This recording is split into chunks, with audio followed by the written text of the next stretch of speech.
In a hotel near Disneyland, the closet door in a family room mysteriously opens on its own. But what's even more disturbing is the crying of a little girl that seems to be conveying an unsolved mystery. Thank you for your subscription and likes. What would you do if it were you? You can leave your thoughts in the comments section. This is one I heard from a friend of a friend. I don't know if that makes it an urban legend or not, but hey, I thought I'd share it here because it's a pretty spooky one. It happened when a guy called Yamamoto went on a trip to Tohoku. He was part of a small traveling theater group and they were performing in the area. This is what happened on the first night he got there. Unfortunately, his theater group arrived during the peak tourism season, so pretty much all of the chain hotels were full. However, he managed to find one room in a certain hotel, but he was told that there was only one room available. The room happened to be in an older building that was still part of the hotel. He wasn't wild on the idea of not being put in the more modern-looking hotel building, but he didn't have all that many options left available. After paying for his room for the night, he was guided to it. He said that when he approached that building, he felt as if there was something wrong about it, and that made him feel a little uneasy. Well, apparently in his words there was an air of oppression which was hard for him to put into words.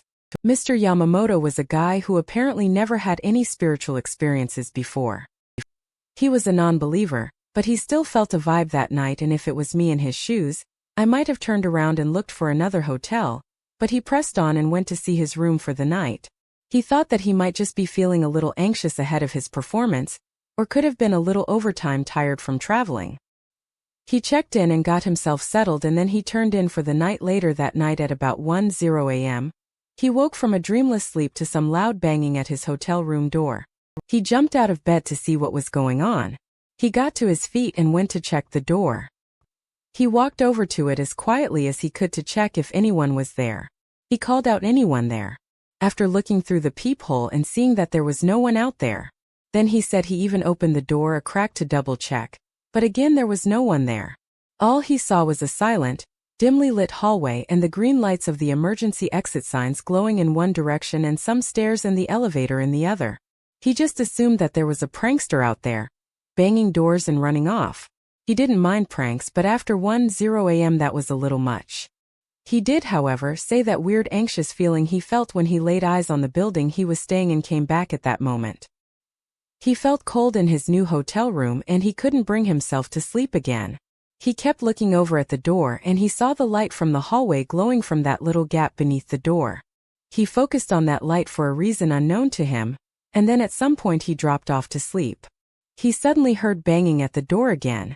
Heavy loud bangs that brought him out of his deep sleep and back to fearful reality. He leapt out of bed again. He had to be reactive. What if it was some kind of emergency? He trembled as he approached the door, and then, as he was in touching distance of the door, the banging stopped again. He instantly put his eye to the peephole to see if he could catch anyone running off down the hallway as a prank. But he didn't see a single soul out there. Just the dim glow of the neon emergency lights. He didn't want to take his eye away from the people, just in case someone was hiding out of sight. He really wanted to find out who had been messing with him. His left eye got tired from squinting, so he took it away to change for his right eye. As he did this, he said he felt a terrifying force coming from behind him before he had a chance to move or turn to face what was coming his way. He felt his head get slammed against the door, and before he knew it, he dropped down to the ground, and that's where he stayed until morning came. In the morning he went down to the front desk immediately to complain. The man who was on the front desk who took his complaint looked a little pale as Mr. Yamamoto revealed the details of the night before when he pressed the hotel staff for an explanation. This Yamamoto guy apparently was a bit of a oathead, a guy who is quick to get escalated. I guess that comes with the territory of being in the acting game. Not sure anyways. He wouldn't leave the guy at the front desk alone until he reluctantly told him the following. 6 years ago there was a fire in that building. Most of the guests were able to escape through the fire exits or leave their rooms through the emergency stairs. But there was one young woman who checked into the room you stayed in. That didn't make it out. That night, the fire alarms were blaring in each room in the halls, but for some reason she managed to sleep through them, and when she finally realized that something was wrong, her room was black with smoke. It had seeped in through the crack beneath the door. She must have desperately crawled to the door to escape, only to find that she locked it and put the chain on from the inside before she went to bed. In the end, she passed on due to a lack of oxygen and smoke inhalation. Well, that made Mr. Yamamoto turn pale and really sent shivers sing through his body, but it didn't scare him as much as what he realized. A couple of moments later, he realized that the banging sound he had heard had been coming from inside his room, and it was likely the residual energy of that young woman's spirit trying to escape her hotel room as it filled with smoke. This happened about 7 years ago when I went to Disneyland and I stayed in a hotel that might be affiliated with Disneyland. If I remember correctly, it's called the Tohoku anyways. I stayed there for 3 nights in a pretty big family room. I think that hotel room is haunted, and even a person who's not a believer could have their mind changed if they stayed in the same room that I did. That's why I'm here. I'm trying to find out if anyone on here has had an experience in that hotel. I was staying in the hotel with my husband and my 2 children. We had taken a flight to Disneyland as a treat for the children. I noticed something pretty strange about the hotel. The door to this walk-in wardrobe would open by itself, and no matter how many times I closed it, it would just keep on opening. But that's not that strange, right? Maybe there was an issue with the hinge or the latch that prevented the door from staying shut. Well, this door felt a little different because whenever I was looking at it would stay shut. But the second I left the room, it would open by itself. By the time I noticed this was happening, I was in bed and my husband and children were sleeping soundly in the room with me. They hadn't woken up yet. I knew something was kind of wrong, but I didn't want to scare my children. But when my husband woke up that morning, I thought about telling him about the door. The first thing he said to me when he woke up was, "Hey, last night when I was in the shower, someone knocked on the shower door. Was that you, some kind of prank? Also, last night someone took away the hotel slippers I was using. I can't find him anywhere. Was that you too?" I told him that it wasn't me. I didn't think it was the kids. I then told him about the door and he agreed that the hotel was giving off strange vibes. We both agreed that we didn't think we were alone in that hotel room, but we didn't particularly feel frightened by what was going on. We kind of joked that if there was a spirit in that hotel room, it was likely the spirit of a mischievous child. We decided to keep it from the kids and just enjoy our vacation. My husband had never been a believer, so it was unusual to hear him talking about ghosts and the paranormal. We went down to enjoy the hotel buffet in the morning, and naturally, as we left our room, I hung the little sign around the doorknob that said "Do not disturb." We were going to eat and then come back and then go out for the day. When we came back from breakfast as expected, the door to the walk-in wardrobe was wide open again, and not only that, but the towels from the bathroom had been flung all over the room. I turned to my husband and said, "Hey, maybe we should change rooms." My husband then replied with something like, "Well, if they let us change, usually we need a good reason. I don't know if this is something they'll accept." He called the front desk and asked for a room change. While they did say that this would be possible, the only thing they could offer for us was 2 twin rooms on different floors. That wasn't really great with 2 little ones. I thought about it and I realized that I didn't want 2 separate rooms. It would make the trip a bit weird. Plus, it would be difficult to explain to the kids why they would be sleeping in different rooms, and it seemed like it would be a bit of a headache. So we decided to keep our family room to maintain the status quo. We should have changed rooms because little did I know another incident would happen that night. My kids showered after the day at Disneyland and then I did. We were all so tired. We just took a rest on the bed. I was so sleepy that I fell asleep next to my daughter. She was 10 years old at the time. After a few hours, I woke to the sound of crying. My daughter was sat up in the bed crying next to me. I panicked a little and quickly asked her what was the matter. She didn't say anything, so I asked her if she had a bad dream to this. She shook her head and pointed at the side of the bed near the wall. She said through tear-filled eyes that there was a little girl there, and the little girl was crying because her mother is gone. My husband woke up around that point. He came over to comfort her. I hadn't heard my daughter cry like that before. She was really shaken up. It didn't sound like she was making it up. She was certain about what she had seen. "Mom, I hope the girl can find her mom is probably still at the park." I asked her if she wanted to sleep in the bed with Daddy and she did, and she didn't wake up again that night. I didn't go back to sleep so quickly. I lay there in the silence wide awake. After a while I heard something. It was faint, but it was definitely the sound of crying. I looked over at my husband, who just nodded at me to indicate he could hear it too. It was so scary. It was just like my daughter said. A little girl was crying and it sounded like it was coming from the same room as us.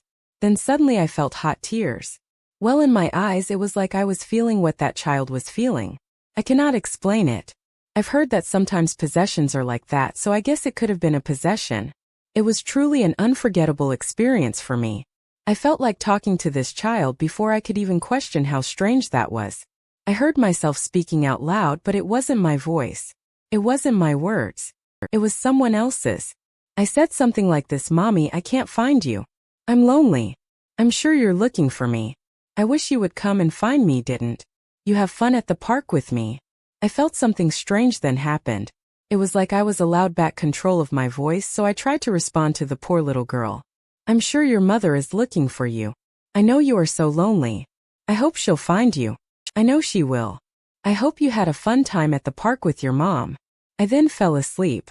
It was as if some kind of weight had been lifted from me. I woke up in the morning and noticed that my husband and daughters were sleeping in the same bed that I was. I found out later that apparently I had been speaking a lot in my sleep, so they came to be near me in the hope that it would calm me down. Later that morning, we would check out of the room, and I'm not scared of what happened that night. I don't know how I could be. I just have this profound feeling of sadness about the whole thing. Sometimes I wonder if a child is still in that room, if she's still crying. My husband and I speak about it all the time. Maybe someone else has had an experience there, because I don't want it to become some big thing, and I feel like some people would misuse that information and might even give the hotel negative reviews or upset that spirit more than it is already. So has anybody heard anything about that hotel? I read something online. Apparently a family with some serious debt issues took their lives there as part of a family suicide in that room. The child of the family passed on in the room, I won't say how, while the parents left this world through the hotel window. It's so sad, isn't it? I feel like the family wanted to give their daughter a fun final day before they made their wicked choice. Of course this could be unrelated, but I guess not all hauntings are scary. This happened about 7 years ago on a business trip. I stayed in Ibukuro in a well-known hotel. There is something I want to mention about me. I feel as if I have a sixth sense sometimes by that. I feel as if I'm aware of otherworldly presences when I encounter them. I wouldn't say that this sixth sense of mine is particularly strong, but it is there, and I went to share an experience that happened when I stayed in that hotel in Icole. The room I stayed in was room 913. I was just staying for one night in a double bed. A senior coworker at my company was staying in the room next door. From the moment I opened the door to room 913, I felt something strange. I had this weird feeling that I hadn't ever had before. It was, and still is, an indescribable feeling because that feeling was so unusual. I didn't know what to think about it, so I figured that it was just my imagination. But now I can see it was an early warning sign. I was picking up on a red flag. It was night and darkness fell on. The hotel fell quickly as it was February. I thought that the best thing I could do for work the following morning was to go ahead and get an early night's sleep. I drifted off to sleep that night with ease. I didn't stay asleep for very long, though I woke up to the sound of someone barging into my hotel room. I could tell it was a man. Almost instantly it was like I knew without even seeing him. I could also tell that I was still asleep. This was the beginning of some kind of nightmare. My brain was fully functioning, but my body was glued to the bed. It was like I was watching what was happening as if it was a movie. The man who was in my room wasn't a native Japanese person like me. I was sleeping on my side with my back facing the door. He had just came in. The man slowly wandered around my dark hotel room a bit, and then he walked around the bed to face me. He stared right into my face. He looked so angry and rage-filled. Then suddenly his hands shot to my neck, and he began applying lots of pressure. I was so scared of how much he seemed to hate me and want to hurt me. I felt myself choking and losing oxygen. I really started to panic, and then suddenly I woke up and I was alone in my hotel room. I was so freaked out by what had just happened that I wanted to call my coworker. I wanted to speak to someone. I couldn't. No, I didn't leave my phone by the bedside table. I left it on charge on the desk, and there was a mirror on that desk, and there was no way in hell that I was going to look into that past midnight. Hi Jay, here mirrors are a very prominent item in Japanese horror. I think I could do a whole video on them one day.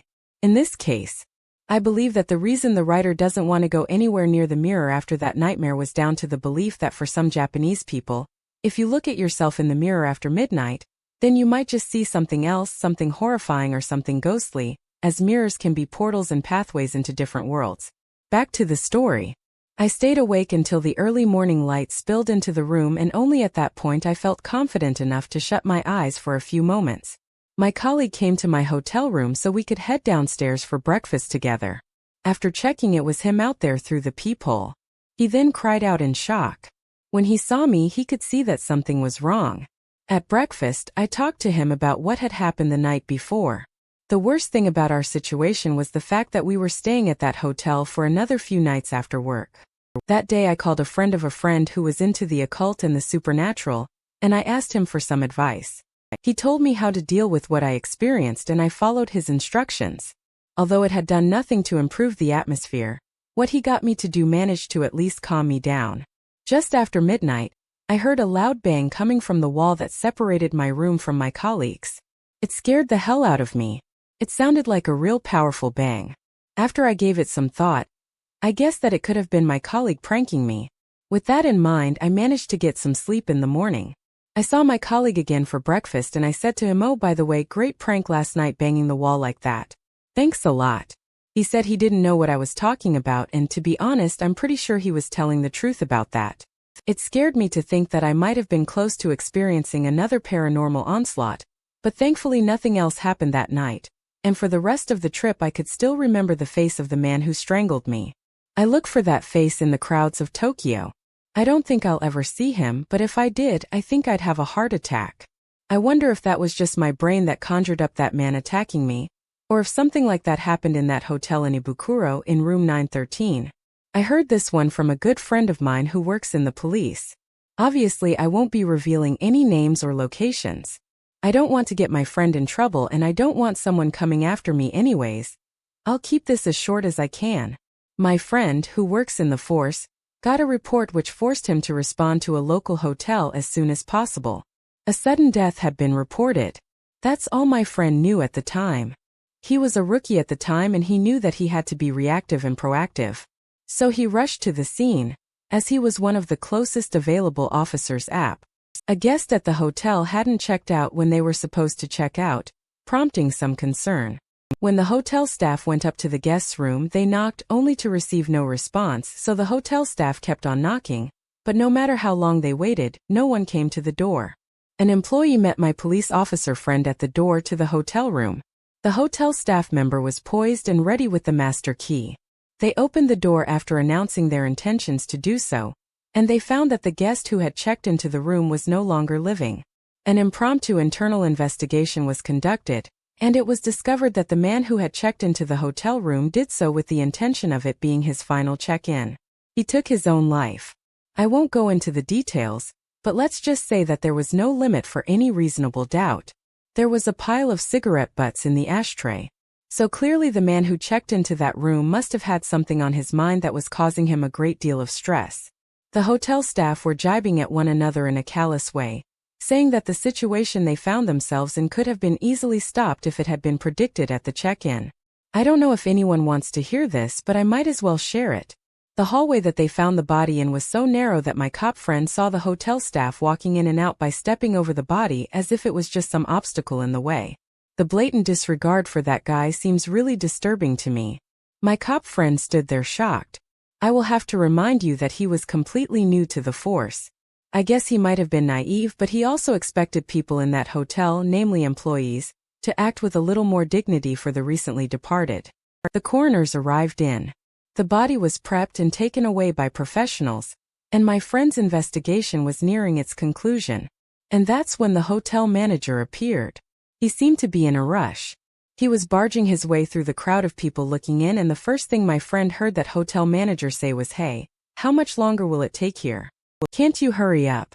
I got guests checking in here in half an hour. What's the hold up? Get a move on."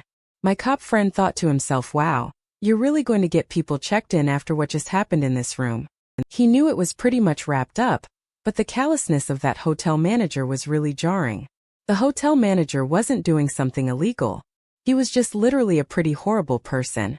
My cop friend said that he hoped that the hotel manager wouldn't find himself in the same position as the poor soul who took his life in that hotel room seriously. A little respect for the recent departed. Isn't that much to ask? Surely this happened when I went on a trip to Nagasaki with a friend. We checked into a twin room in a nice hotel. We were absolutely exhausted that day, as we had gone on a long walk through Nagasaki streets. Those streets were incredibly hilly. The first thing I wanted to do when we checked into the hotel was take a long soak in the bath. As soon as I was out of the bath, I switched places with my friend. I went to the dresser and I blow-dried my hair while I watched TV. I was watching some baseball game. The sound of the hairdryer drowned out the audio from the TV, but I didn't really care about not being able to hear anything that was being said. I haven't ever been much of a baseball fan. I was only watching it because it was on. I sat there drying my hair watching the TV absent-mindedly, until I suddenly felt a light tap on my shoulder. I thought that my friend had already gotten into the shower or the bath, so I was a little surprised. A bit jumpy, I turned around and said, "What?" Only to see that there was no one in the hotel room with me. I turned off the hairdryer and I heard noises coming from inside the bathroom. I went over to the door and knocked and asked if she was in there. My friend answered yes and asked if I wanted anything okay. That was weird. I thought I tried to be logical and pragmatic. I guess that I could have somehow tapped myself on the shoulder with the cord of the hairdryer. Yeah, I guess that was possible. I forced myself to believe that, even though I had my doubts, and I waited for my friend to get out of the bathroom. After a few nervy minutes, my friend came out of the bathroom and I told her about what had happened. I thought that she would have a good laugh at how dumb I was being for thinking I got tapped on my shoulder by a ghost or something, only for it to be the hairdryer cord. My friend wasn't laughing, though she had a serious look on her face and it looked to me as if she had lost some color from her face, despite coming out of a hot bathroom. So I asked her what was up. She said that while she was waiting for me to finish my bath, she was getting a few bits together for her turn. You know, stuff like cosmetics, underwear, etc. She did this while she was sat on the bed. She said that she leapt to her feet when she felt something touch her ankle. She said it felt as if someone had tried to grab her ankle. She was utterly terrified, and that was the point she turned the TV on. I should have realized that it was weird for her to choose to watch a baseball game. Despite being petrified, she managed to summon the courage to get down on her hands and knees and peer under the bed. I don't know if I could have done that, but she did. Like my shoulder tapping experience. There was no one under the bed. Well, that is to say that there was no space to fit anyone under the bed either. I wondered if her ankle might have been temporarily caught in a bag strap. Could easily feel like something grabbed your foot if you did that. I wondered, or perhaps hoped is the more accurate word here. I hoped that was what happened to both of us and the two incidences were nothing but coincidences. We sat there on our respective beds for a while trying to make chit-chat, but I think we both knew that our minds were on the strange things that happened in that room. I realized that I didn't feel comfortable in that room anymore. I wanted to go, but I didn't want to seem like a baby to my friend. I didn't know if I was going to be able to sleep in there, but I was really too proud to make a fuss and ask her if she wanted to leave. After a few moments, my mind was made up for me, as I said. We were both sat on our beds chatting like normal, and then suddenly the bathroom door swung shut with a loud bang. There were no windows open and there was no one else with us in that room who could have slammed the door. That was enough for me. I said to her, "Let's get out of here." I didn't even wait for her to agree. We went down to the front desk and said that we wanted to cancel our booking. The member of staff working that night looked shocked, but not overly shocked. Her first question to us was something like, "Did something happen?" And I remember that was a little unusual. She didn't ask us if there was something wrong with the hotel room, or if we would prefer to change to another room. It was just, "Did something happen?" I made an excuse. I said that our plans for the evening had suddenly changed and there wasn't an issue with the room and we were on our way with a refund. I don't know if this is interesting or related, but I found out that hotel closed within the year that we visited. It was a historic hotel, must have had a lot of history to it, which is a shame, I suppose. I guess that we experienced some of its history though. Since that creepy experience, I've always chosen to book hotels which are a little more modern, despite them being a bit higher in price. I just don't want something like that to happen again for